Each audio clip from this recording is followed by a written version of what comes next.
Chương trình đại chúng ta sẽ cùng đọc cái câu kệ sám hối ạ. Okasa, okasa, okasa,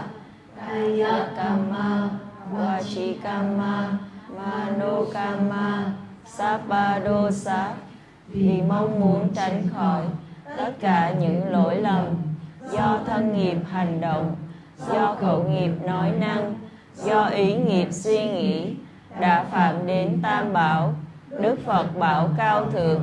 Đức Pháp Bảo cao thượng, Đức Tăng Bảo cao thượng, đến cha mẹ thầy tổ, Buddha Ratana, Dhamma Ratana, Sangha Ratana.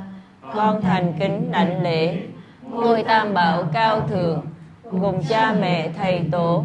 Lần thứ nhì thứ ba xin năm bậc ân đức cao thượng không gì bằng, nhận biết sự sám hối những lỗi lầm của con, do thành tâm sám hối với đức tin trong sạch, thiện tâm hợp trí tuệ, cầu mong con tránh khỏi sinh trong 4 cõi ác, gặp 3 nạn tai, 8 trường hợp bất lợi, 5 kẻ thù phá hoại, 4 rủi hợp thời, 5 mất mát kiếp người trong tất cả mọi thời, mọi kiếp sống luân hồi. Khi đã tránh khỏi rồi, mong con sớm chứng ngộ chân lý tứ thánh đế, chứng đắc tứ thánh đạo, tứ thánh quả niết bàn, diệt đoạn tật tham ái, giải thoát khổ tử sinh, luân hồi trong tam giới.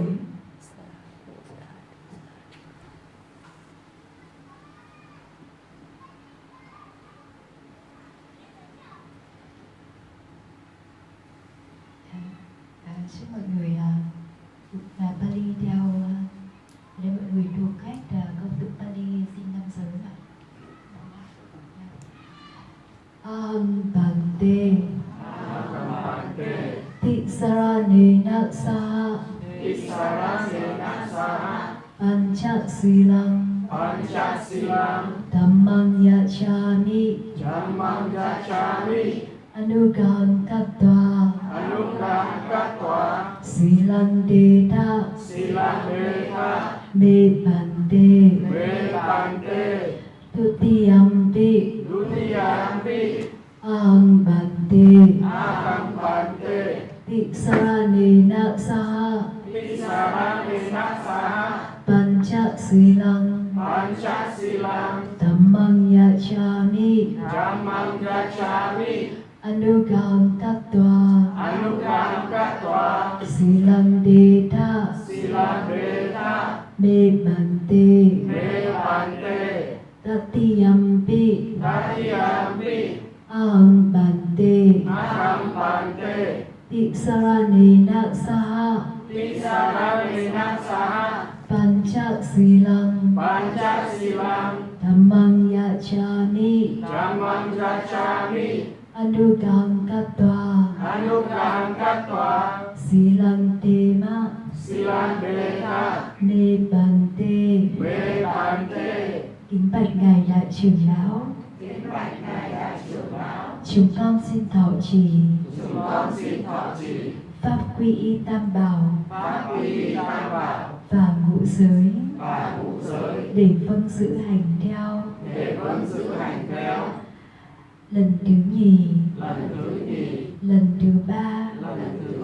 chúng con xin được tác bạch.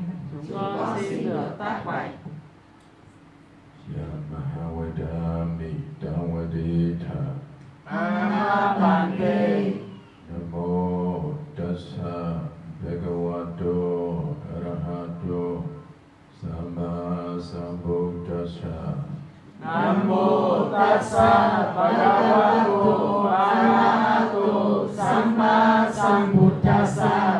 Namo Tassa Bhagavato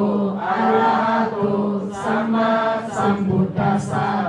Namo Tassa Bhagavato Arahato Sama Sambuddhassa.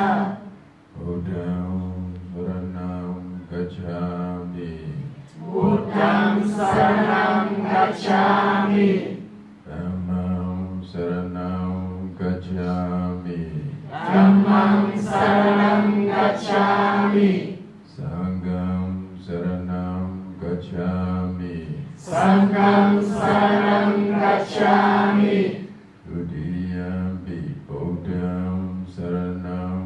gacchami Dutiyampi Buddham Saranam Gacchami Dutiyampi Dhammam Saranam gacchami Dutiyampi Dhammam Saranam Gacchami Dutiyampi Sangham Saranam gacchami Dutiyampi Sangham Saranam Gacchami Tatiyampi Buddham Saranam gacchami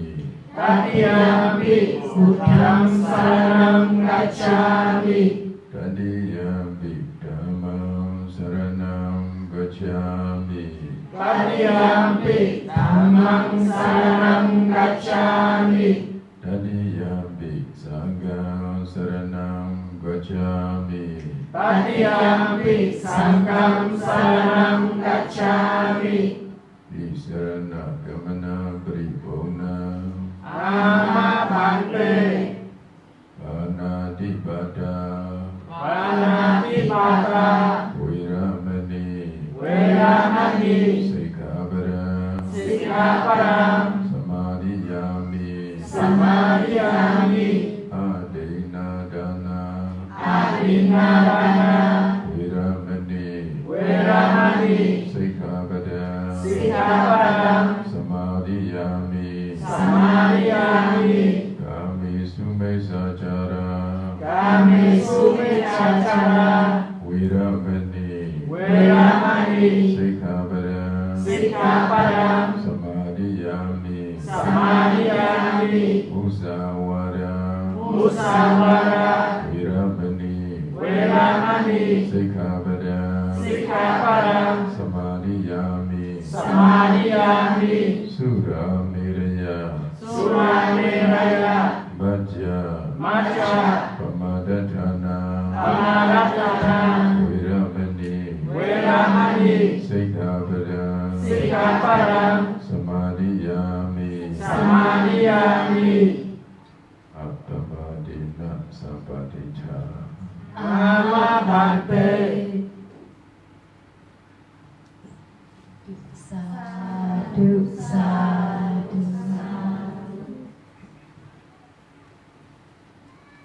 Sadaရောနှစ်